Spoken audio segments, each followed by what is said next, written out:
मित्रांनो नमस्कार। बघा या ठिकाणी आज बिबट्याची दोन छोटी छोटी पिल्ल या ठिकाणी आढळून आलेली आहेत। एक मादी आहे आणि दुसरी या ठिकाणी मादीच आहे। बघा दोन्ही माद्या आहेत आणि अतिशय गोंडस असे दोन्ही पिल्ल आहेत।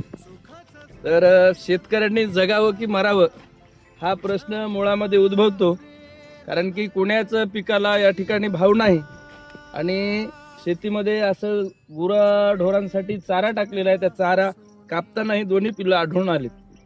जर यांची आई इथे असती तर मी तुम्हाला उद्या पेपरला आढळला असतो, परंतु गनिमत चांगली उन्हाचा पारा असल्यामुळे पिल्लच सापडली। त्यांची आई इथं कुठेतरी वावरत असेल।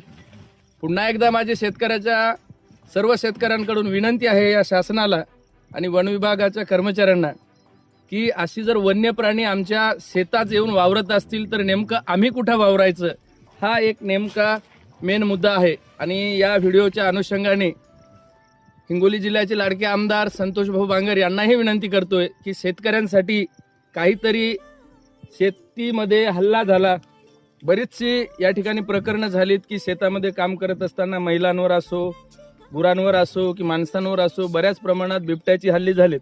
आणि दादाला अशी विनंती करतो की सापळा रचून वन विभागाला सांगा की सापळे रचून या वन्य प्राण्यांना पुन्हा त्यांच्या घरी, त्यांच्या जंगलात परत करावं। इतके बोलून मी वन विभागाला आणि शासनाला सूचित करतोय की आम्हाला या संकटापासून दूर करा, हीच विनंती। दांडेगाववरून प्रदीप बळवंते, धन्यवाद।